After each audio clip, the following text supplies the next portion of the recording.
Ya, selamat pagi. Eh, Sekarang saya hendak menjelaskan mengenai cold, flu, dan alergi rinitis. Jadi sebenarnya kalau pada topik yang ada di silabi atau di kontrak perkuliahan hanyalah cold dan flu, tapi saya tambahkan alergi rinitis supaya bisa memberi gambaran pada Anda. Sebenarnya ketiganya ini mempunyai ciri yang mirip tapi berbeda. Oke, penjelasan materi perkuliahan ada beberapa pustaka dan salah satu pustaka yang akan banyak saya gunakan adalah dari buku ajar pelayanan kefarmasian gangguan pernafasan ringan di komunitas. Berikut adalah definisi cold dan flu. Mungkin istilahnya kita lebih sering mendengar kata flu yang orang awam seringkali dianggap pokoknya kalau ada gejala pilek-pilek bersin-bersin adalah flu. Nah, di sini kita mau meluruskan bahwa apa sih bedanya flu dan cold? Flu tidak seperti yang ada di masyarakat dikatakan pokoknya ada pilek, ada bersin itu flu. Ini berbeda. Cold atau common cold. Jadi, cold dan flu adalah infeksi pada sistem pernafasan bagian atas, bisa di daerah hidung, mulut, tenggorokan, paru-paru, yang disebabkan oleh virus yang disebut dengan infeksi pernafasan atas virus. Meskipun cold dapat sembuh sendiri atau sifatnya self-limiting, banyak orang memilih untuk membeli obat bebas untuk meredakan gejala. Beberapa bahan obat cold berupa obat OTC dapat berinteraksi dengan terapi yang diresepkan dan kadang-kadang bisa menyebabkan konsekuensi yang cukup serius. Kita mulai dulu dari sebetulnya cold sama flu itu apa. Eh, jadi kalau penyebabnya, kalau common cold atau cold itu biasanya disebabkan oleh sejumlah virus yang berbeda, termasuk rhinovirus, para influenza, dan coronavirus musiman, seasonal coronavirus. Kalau flu itu biasanya disebabkan oleh influenza A, influenza B, dan influenza C. Nah, rhinovirus itu menyumbang 30-50% dari semua pilek dan coronavirus adalah agen kedua yang paling umum, yaitu sekitar 10-15% dari gejala pilek yang sering muncul di masyarakat. Virus influenza menyumbang 5-15% dari KUT dan virus flu seperti virus pernafasan sistiksil adalah bertanggung jawab atas berbagai penyakit mirip flu, menunjukkan bahwa ada banyak tumpang tindih dalam etiologi dan gejala sindrom antara flu dan common cold. Cold biasanya hanya mempengaruhi hidung dan tenggorokan, sedangkan flu cenderung membuat nyeri pada seluruh tubuh. Ini adalah poin yang cukup penting. Jadi, kalau misalkan ada orang yang mengeluhkan ada pilek, ada bersin, kemungkinannya cold atau flu. Tapi kita harus tahu bahwa kalau cold itu memang umumnya menyerang atau menyebabkan gejala di daerah hidung dan tenggorokan, bersin-bersin, pilek, itu cold, umumnya seperti itu. Tapi kalau flu bisa ada, bisa tidak. Nah, bagaimana membedakan gejala yang lain? Ini juga perlu jadi pertimbangan. Pasien mungkin menggambarkan onset gejala yang cepat, umumnya muncul pada flu. Jadi umumnya gejalanya lebih cepat. Atau onsetnya bertahap selama beberapa jam. Ini umumnya lebih pada common cold. Namun hal tersebut bersifat umum dan bukan definitif. Jadi ini hanyalah gambaran umum, tidak bisa kita jadikan pegangan. Oh, jadi kalau munculnya pelan-pelan berarti common cold, kalau cepat berarti flu ya. Karena semuanya tergantung dari respon tubuh setiap orang. Baik cold dan flu bisa dialami segala umur. Gejala muncul 2-3 hari setelah infeksi dan gejalanya bisa terjadi 2-14 hari. Jika gejalanya lama sekali terjadinya, biasanya lebih dari 2 minggu, ini kemungkinan bukanlah virus baik dari flu atau cold. Ini kemungkinan penyebabnya karena alergi. Nah, demam jarang terjadi, tapi bisa mencapai sampai 38,8 derajat Celcius pada bayi dan anak-anak.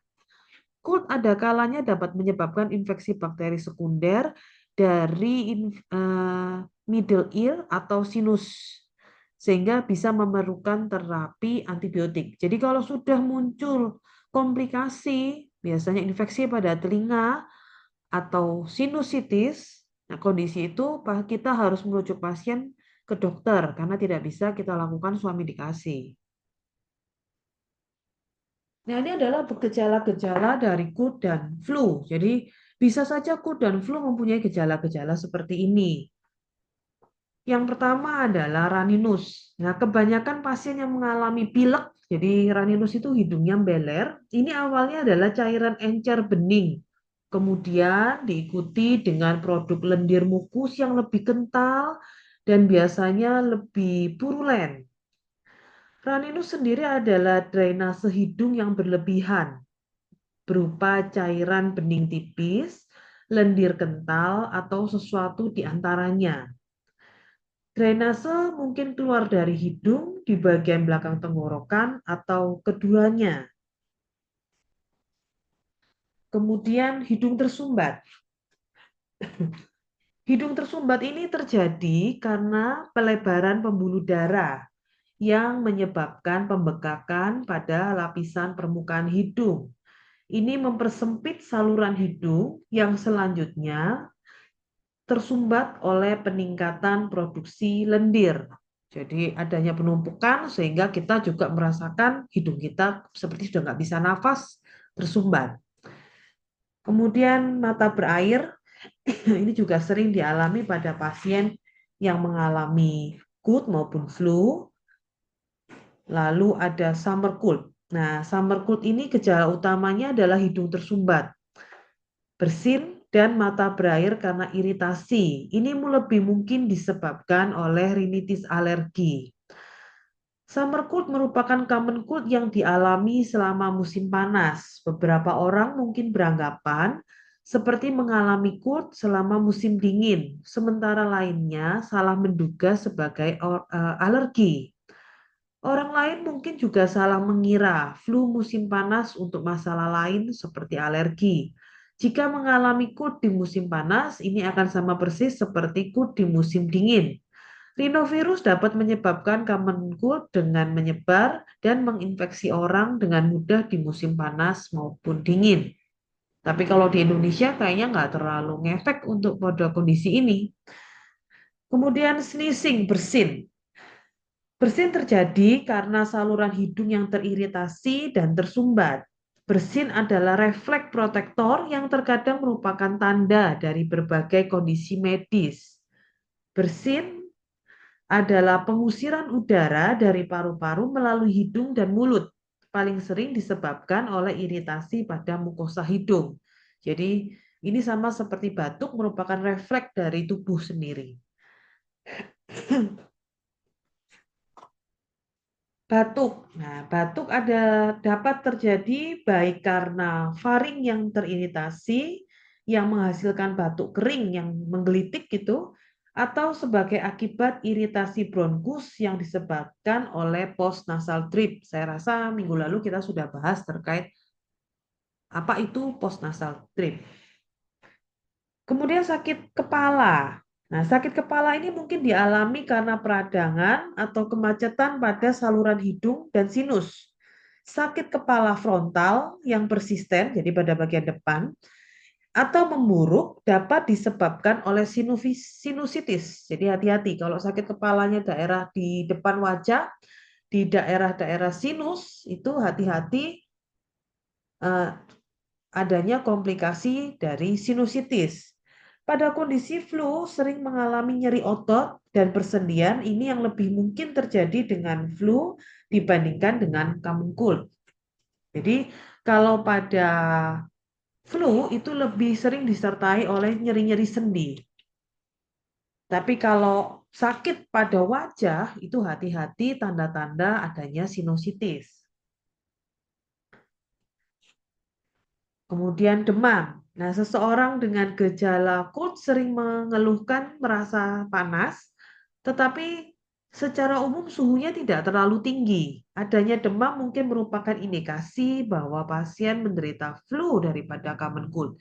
Jadi suhu tubuh yang naik karena flu itu umumnya lebih tinggi daripada common cold. Kemudian sakit pada tenggorokan. Nah, tenggorokan sering terasa kering dan sakit saat pilek dan kadang-kadang bisa menjadi pertanda bahwa cold akan segera datang. Berarti jadi dia bisa menjadi tanda-tanda awalnya saja. Nah, sensasi gatal dari iritasi tenggorokan seringkali merupakan gejala pertama dari URTI. Gejala ini mungkin terkait dengan infeksi virus awal nasofaring daripada epitel hidung. Sensasi iritasi tenggorokan dapat terjadi disebabkan oleh pembentukan bradikinin di saluran nafas sebagai respon terhadap infeksi, karena pemberian bradikinin intranasal menyebabkan gejala rinitis dan sakit tenggorokan. Jadi kadang-kadang ini juga bisa merupakan tanda awal respon tubuh juga sehingga muncul sakit tenggorokan.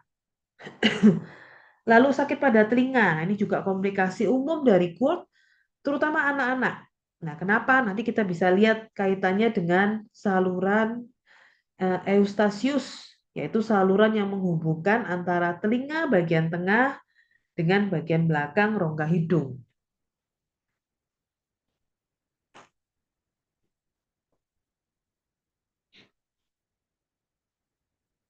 Nyeri pada wajah, nah ini juga hampir sama seperti tadi.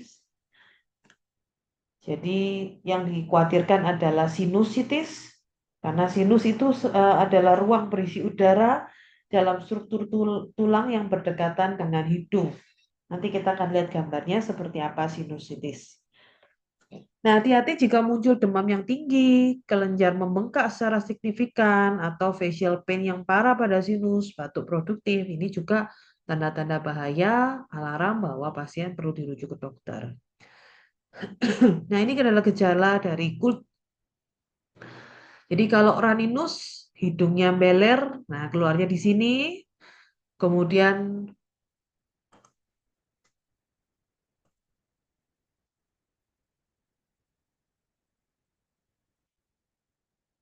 kemudian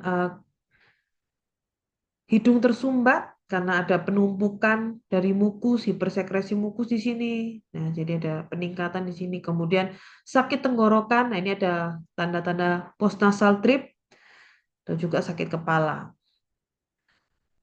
Komplikasi flu dan cold yang pertama bisa menyebabkan sakit pada infeksi telinga bagian tengah, yang kedua adalah sinusitis, yang ketiga asma. Hati-hati untuk salah paham terhadap komplikasi asma ini ya. Jadi asma di sini maksudnya adalah kalau pasien memang mempunyai bawaan penyakit riwayat penyakit asma. Jadi kalau enggak ya tidak. Jadi kalau dia sudah punya riwayat penyakit asma, hati-hati terhadap komplikasi flu dan cold-nya menyebabkan serangan asma atau perburukan pada kontrol asmanya. Nah, ini adalah cincin sinus. Jadi yang pertama itu adalah cincin sinus yang sering kali bermasalah. Itu cincin sinus pada maksilari, itu ada di tulang dekat hidung, samping hidung. Jadi di pipi kita. Nah, ini yang sering kali biasanya kalau orang sudah punya gejala pilek, lalu sering kali disedot-sedot lagi itu. Kalau habis keluar, disedot lagi.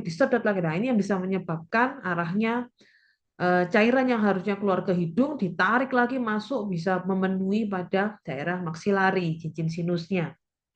Ini yang sering kali bermasalah dan sering penuh. Nah, kalau sudah penuh otomatis sakit nyeri kalau ada infeksi di sini. Yang kedua adalah frontal, sakit kepala. Jadi biasanya tanda-tandanya kalau orang mengalami sinusitis, daerah pipinya dan daerah dahinya itu terasa nyeri dan nyerinya akan bertambah ketika pasiennya tidur, baik tengkurap ataupun terlentang.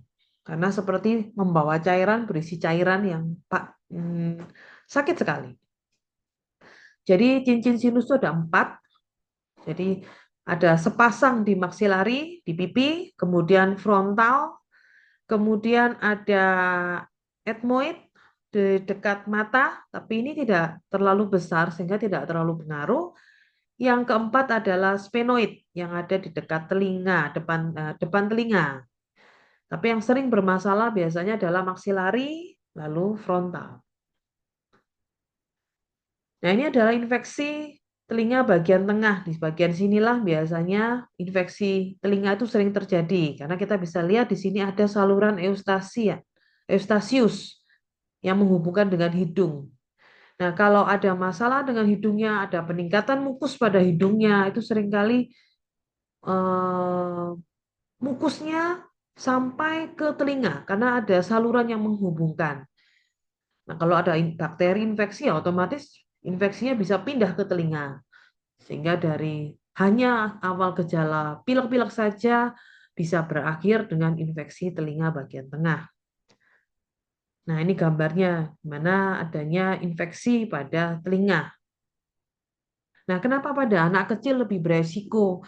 Karena kalau kita lihat pada anak kecil itu saluran eustasiusnya lebih horizontal dibandingkan orang dewasa, sehingga cairan dari hidung akan lebih rentan pindah ke telinga dibandingkan orang dewasa. Kalau orang dewasa itu sedikit lebih miring, kalau anak kecil itu sedikit lebih horizontal. Nah, karena memang proporsi dari wajah orang dewasa dengan anak-anak itu berbeda. Nah, ini kelihatan kan antara infan lebih horizontal dibandingkan dewasa yang kelihatannya dewasa lebih miring sehingga resikonya lebih kecil dibandingkan anak-anak. Kemudian gejala dari flu. Nah, ini ada 4 gejala spesifik yang umumnya ada di flu, tidak ada di cold. Jadi biasanya lebih ke demam, menggigil, berkeringat, nyeri-nyeri di otot, itu lebih ke flu. Kalau cold enggak, kalau cold problemnya umumnya di hidung. Walaupun flu juga bisa. Jadi kalau secara garis besar kita lihat, kalau terpusat di hidung, itu sebetulnya lebih ke cold. Tapi kalau muncul gejala-gejala lain, itu lebih ke flu. Walaupun flu juga bisa sama-sama gejalanya muncul berupa pilek dan bersin. Tapi ada gejala-gejala lain yang muncul pada flu yang tidak ada pada cold. Ini hal-hal yang perlu diperhatikan.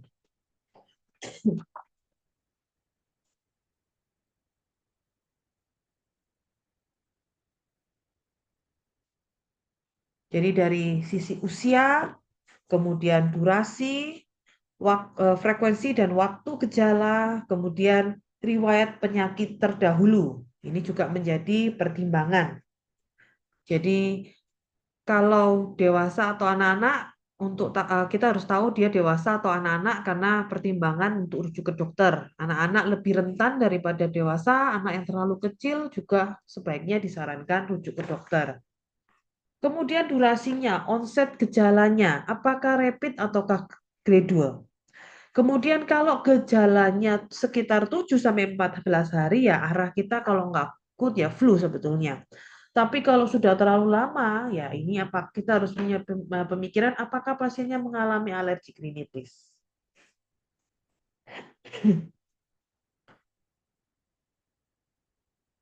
Kemudian frekuensi dan waktu gejala. Lalu riwayat penyakit terdahulu. Nah, ini juga menjadi pertimbangan. Apakah pasien punya bronkitis kronis?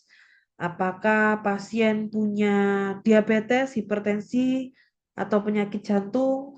Karena kalau dia punya riwayat bronkitis kronis atau PPOK, itu dapat disarankan ke dokter jika muncul gejala yang memperburuk atau resiko memperburuk eksaserbasi bronkitisnya. Karena dalam kondisi ini biasanya dokter kemungkinan akan meningkatkan dosis obat bronkitisnya. Jadi obat antikolinergik inhalasi dan agonis beta 2 atau bisa juga diresepkan antibiotik.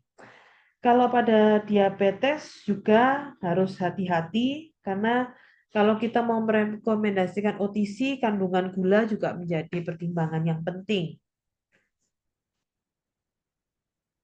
Kemudian gejala lain Gejala lain juga menjadi faktor yang perlu kita pertimbangkan. Apakah ada gejala-gejala berbahaya dari yang dialami oleh pasien?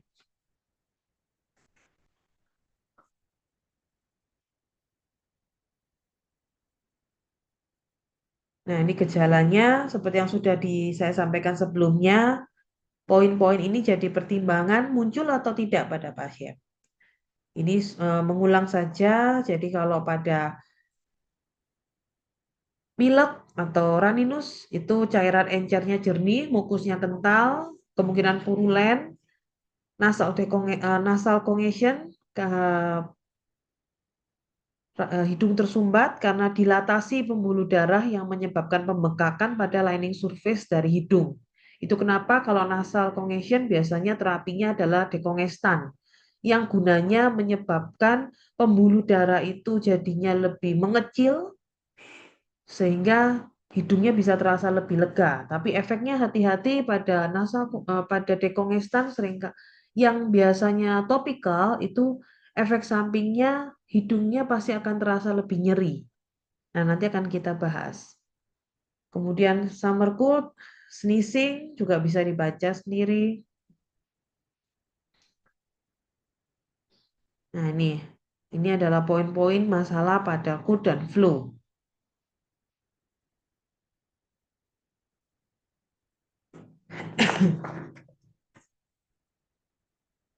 Oke, ya ada sakit kepala, nyeri-nyeri di otot.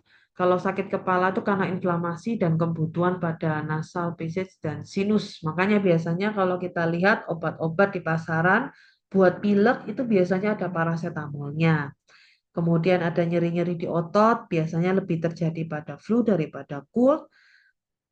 Ada demam, ada kenaikan suhu yang umumnya lebih pada flu daripada cold.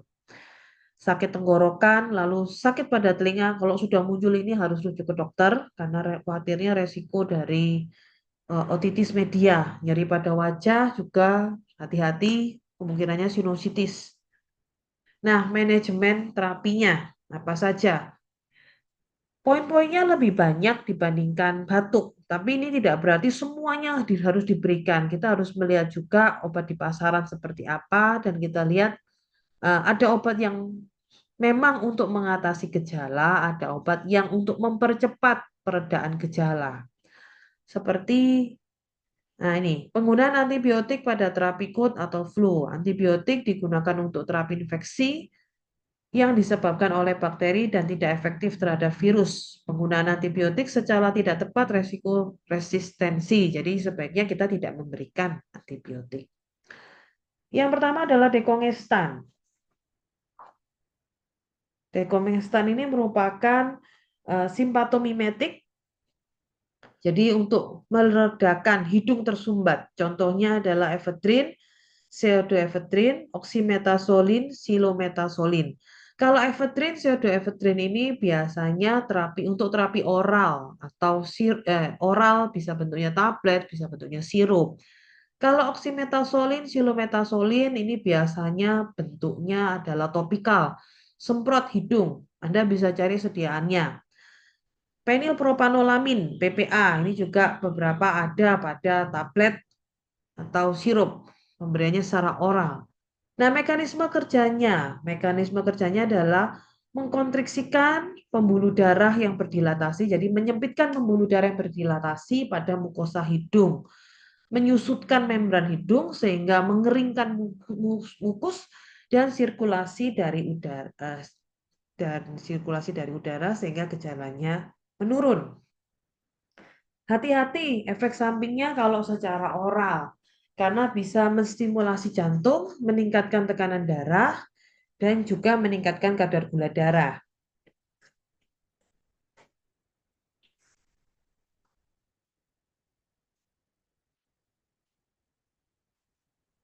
Dapat juga dikombinasikan dengan antihistamin. Nah, dekoningstan ini adalah salah satu temannya biasanya antihistamin. Jadi kalau antihistamin biasanya lebih ke bersin-bersinnya, kalau dekongestan lebih buat untuk menurunkan gejala hidung tersumbat. Jadi kalau Anda sering lihat ada yang mengklaim, pabrik yang mengklaim, ini obat untuk pilek atau obat untuk flu tanpa menyebabkan kantuk. Nah, biasanya dekongestan. Jadi kita bisa melihat sini kalau dekongestan itu sering ada dulu ada beberapa produk yang digunakan secara mandiri sendiri. Dan sebetulnya sampai sekarang masih ada. Biasanya kalau misalkan seseorang yang perlu beraktivitas dan dia nggak mau ngantuk, dia biasanya akan menghindari antihistamin. Jadi yang dia cari biasanya obat pilek yang tidak menyebabkan kantuk, otomatis yang tidak ada antihistaminnya. Nah, yang dipilih biasanya dekongestan. Nah, kalau efedrin sama pseudoefedrin kan nggak mungkin sendirian. Jadi umumnya yang dia pakai adalah oxymetazoline. Jadi obat semprot hidung. Anda bisa cari, bisa searching sediaannya seperti apa, cara pakainya seperti apa Anda harus tahu supaya saat konseling Anda bisa menjelaskan cara pakainya. Hati-hati, semprot hidung itu ada yang isinya dekongestan dan ada yang isinya kortikosteroid. Ya, beda. Ada perbedaan di situ. Hati-hati di situ. Anda bisa cari.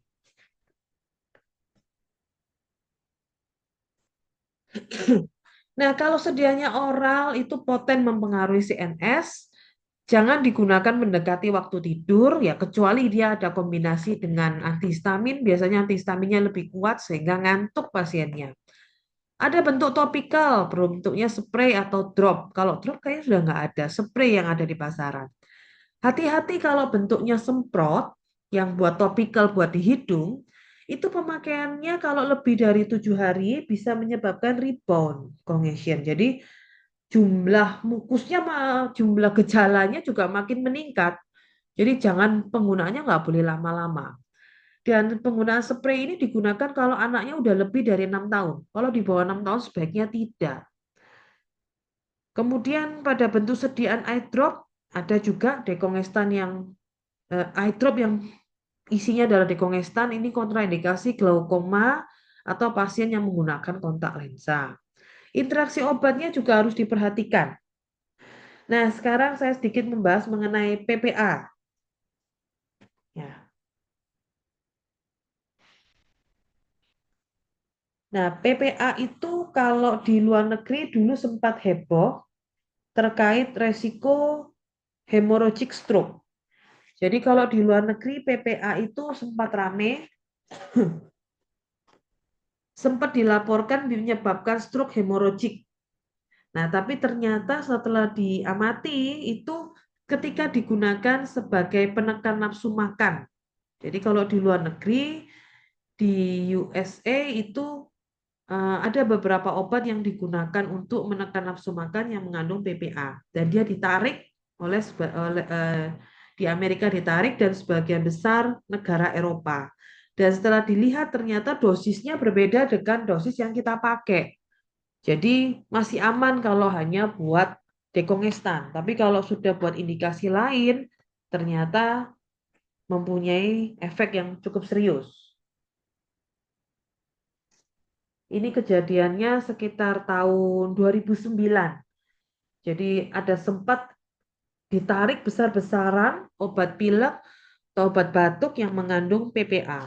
Sekarang udah tidak lagi. Antihistamin. Oh ya, sebelumnya terkait pseudoephedrine dan ephedrine, kalau hati-hati ya, karena ephedrine maupun ephedrine terutama. Jadi pseudoephedrine itu masih turunan dari ephedrine. Kalau ephedrine ini merupakan prekursor, jadi sering disalahgunakan. Masih ingat mungkin pernah dengar berita di mana ada penyalahgunaan, ada oknum-oknum tertentu yang membeli obat pilek yang mengandung ephedrine secara besar-besaran lalu dioplos. Nah, oleh karena itu sekarang setahu saya sangat dibatasi dan lebih di prefer pseudoephedrine daripada ephedrine. Pseudoephedrine masih turunan dari ephedrine, efek sampingnya lebih kecil, tapi efektivitas juga lebih kecil daripada ephedrine. Kita ke antihistamin sekarang.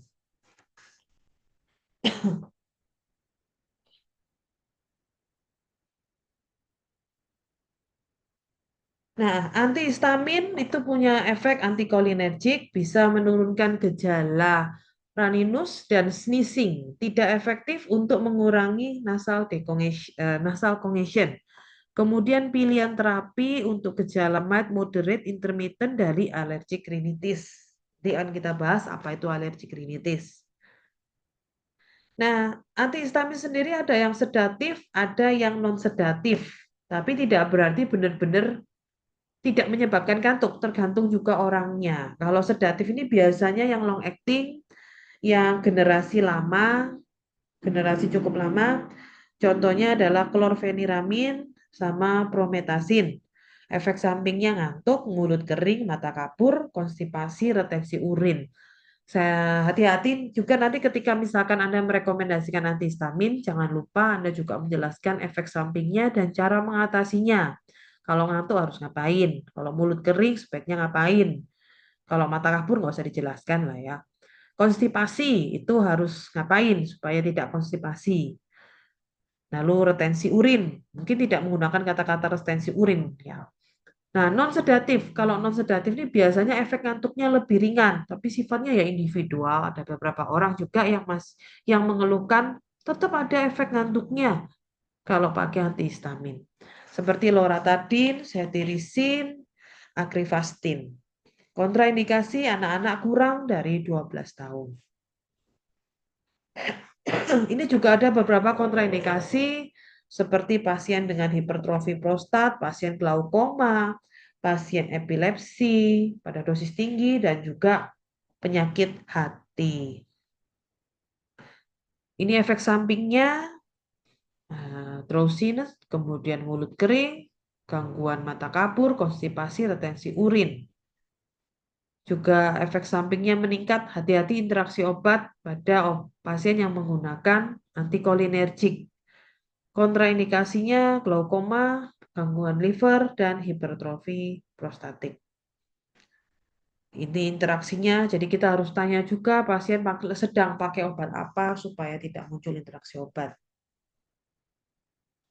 Nah, ini ada cara-cara terapi non farmakologi, biasanya bisa dengan air panas atau air yang dikasih jeruk, air hangat ya, air hangat bukan air mendidih. Ya, ini cara-cara ini masih banyak digunakan hingga sekarang.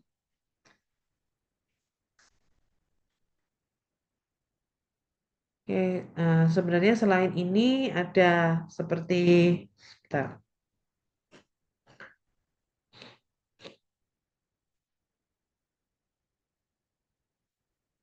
Nah ini seperti zinc. Nah, zinc ini juga bisa untuk meredakan, ya meringankan dari KUT atau flu. Dosisnya umumnya adalah lebih dari 75 miligram per hari. Dia bisa mengurangi gejala dibandingkan tanpa diberikan zinc. Kemudian echinacea itu juga merupakan obat herbal. Berdasarkan suatu penelitian juga menunjukkan tinjauan sistemik ya menunjukkan bahwa penggunaan echinacea lebih baik daripada placebo atau tanpa pengobatan untuk pencegahan atau pengobatan KULT. Namun belum ada juga bukti yang cukup banyak, cukup memadai untuk masuk benar-benar pada treatment wajib flu atau KULT. Kalau dosisnya mencegahnya ya banyak produknya di pasaran Anda bisa lihat. Kemudian vitamin C, lalu obat batuk. Kalau obat batuk juga tergantung kebutuhan juga. Kalau vitamin C ini biasanya dosis tinggi lebih dari 1 gram per hari untuk mengurangi durasi pilek sekitar setengah hari. Jadi bisa menurunkan durasi sekitar 15%. Tapi hati-hati pada wanita hamil karena juga bisa resiko menyebabkan prematur. Kemudian obat batuk kalau ada memang disertai batuk, obat analgesik biasanya juga sudah ada satu paket dalam satu obatnya atau juga produk-produk untuk sakit tenggorokan.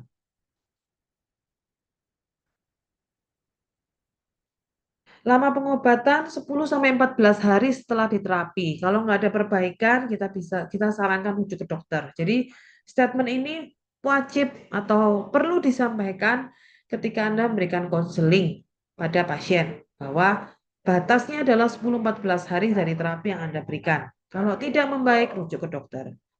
Nah, ini adalah tanda-tanda atau gejala-gejala yang muncul yang tidak bisa Anda suami dikasih, Anda harus langsung rujuk ke dokter.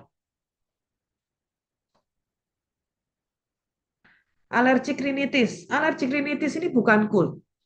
Alergik rinitis juga bukan flu. Jadi sebetulnya kalau dilihat cuma dari gejalanya saja, alergik rinitis ini mirip dengan cold atau flu, bersin-bersin, pilek-pilek.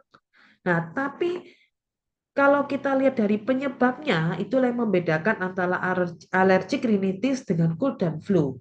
Kalau cold dan flu, seperti yang sudah kita bahas tadi, penyebabnya lebih karena virus. Tapi kalau alergik rinitis, penyebabnya karena alergi.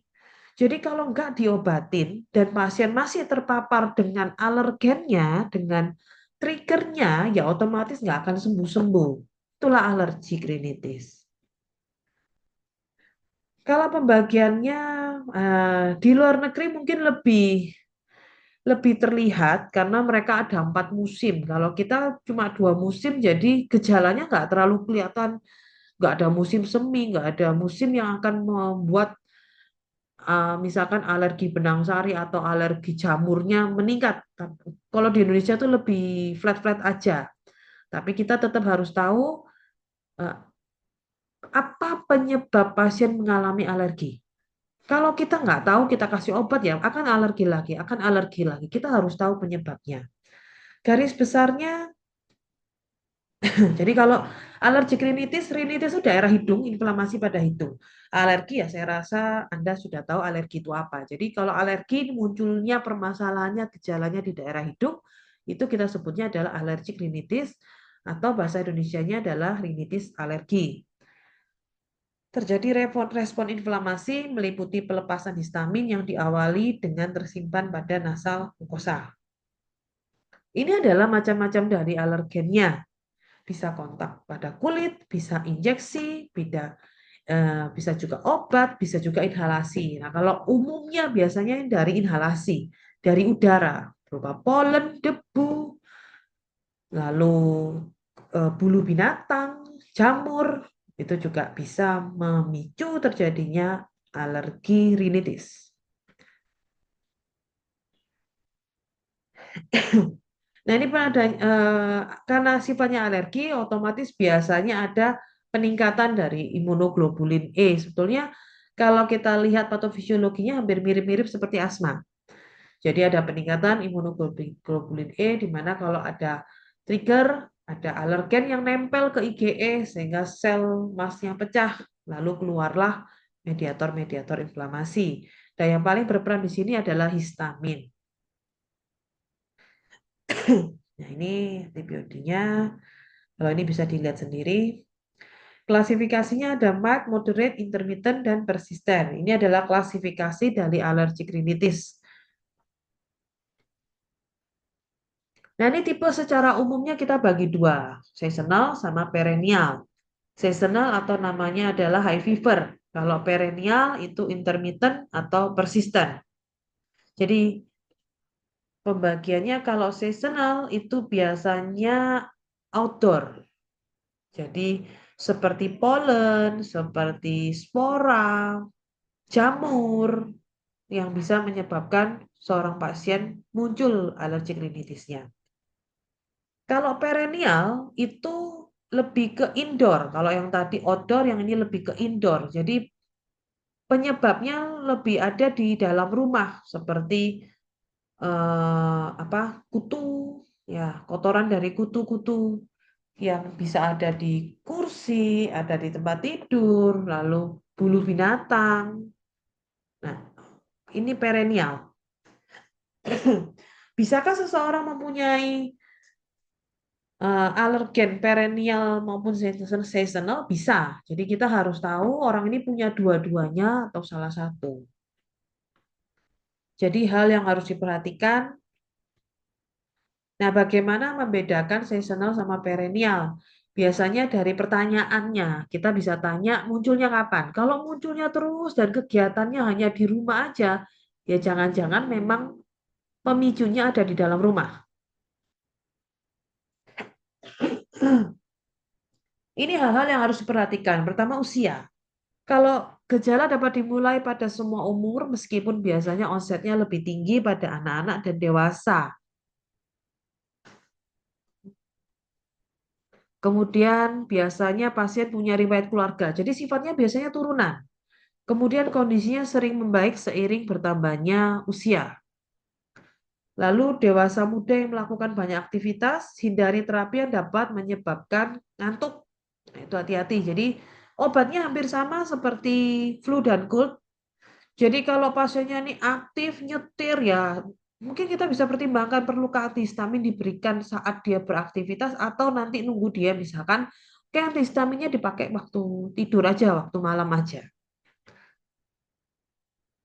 Durasinya, gejala akan sering muncul pada rinitis musiman pada saat jumlah polen meningkat. Ya, ini kalau di luar negeri ya. Pasien dapat mengalami gejala yang mereka pikir adalah mild cold symptom. Jadi dipikirnya cold, dipikirnya karena virus, tapi ternyata jangka panjang. Yang ternyata itu adalah alergi rinitis yang tipe perennial. Karena pemicunya ada di dalam rumah. Gejala. Nah, ini adalah gejala-gejala. Kalau kita lihat sebetulnya mirip sekali dengan cold dan flu. Jadi, Anda jangan bingung dengan membedakan antara flu, cold, dan alergi rinitis dari gejalanya. Karena kalau Anda hanya fokus di gejalanya, ya mirip semua. Hanya kamu harus tahu penyebabnya lah yang berbeda. Nah, bagaimana menggali bertanya pada pasien supaya kita tahu ini cold flu ataukah ini alergi rinitis. Riwayat penyakit terdahulu. Nah, ini walaupun dapat terjadi pada semua usia, tapi tidak adanya riwayat penyakit keluarga bukan merupakan indikasi yang penting bahwa rinitis bukan merupakan masalah. Jadi misalkan kita tanya riwayat keluarganya nggak ada, oh berarti bukan alergi rinitis. Ya nggak bisa dibilang gitu. Bisa saja, mungkin ada yang kita nggak tahu, bisa aja sifatnya atopik, jadi bukan turunan. Kemudian bahaya gejala berkaitan dengan kondisi, ini hati-hati kalau ada sesak, ada wheezing, ada sesak nafas, ada rasa tertekan di dada. Nah, ini tanda-tanda asma harus rujuk ke dokter. Karena kalau pasien asma itu 80% tipenya adalah alergi rinitis. Jadi kalau dia punya alergi rinitis, dia punya asma, biasanya alergi rinitis menjadi pintu masuk ke serangan asma. Kita harus sangat aware dengan ini. Ini wheezing. Wheezing itu sakit pada telinga, yang ditakutkan adalah otitis media, sama nih komplikasinya kayak cold dan flu, atau facial pain, khawatirkannya adalah sinusitis. Atau purulan konjungtivitis, jadi matanya saking begitu mengalami gejala yang cukup parah sehingga matanya sudah sampai keluar purulen, merah sekali dan keluar purulen. Itu juga harus rujuk ke dokter.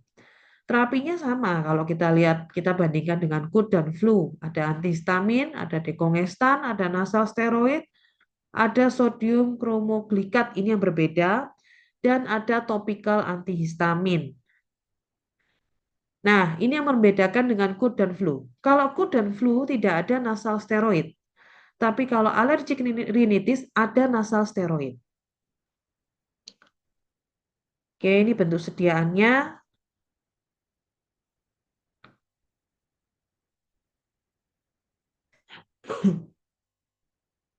Lama pengobatannya, kalau alergi rinitis, kalau nggak ada perbaikan 5 hari, rujuk ke dokter. Ini topikal antihistamin, ini sodium kromoglikat, nasal steroid. Nah, ini adalah kapan saat untuk rujuk ke dokter. Kalau ada gejala mengis, sesak, rasa tertekan di dada, ada nyeri pada telinga, nyeri pada sinus, Ada purulen konjungtivitis atau pengobatan gagal. Purulen konjungtivitis seperti ini. Jadi matanya sudah merah, keluar nanah, bahkan kadang-kadang nanahnya warnanya kuning. Nah, ini adalah salah satu gejala. Coba Anda cari tahu, why kok bisa terjadi seperti ini. Jadi, seorang anak kecil yang sudah terbiasa bernafas menggunakan mulut, bukan hidung. Jadi, dia sampai mengalami perubahan dari konstruksi wajahnya. Jadi, hati-hati, kita harus hati-hati kalau misalkan seorang anak kecil atau bayi sering bernafas menggunakan mulut dibandingkan hidungnya. Oke,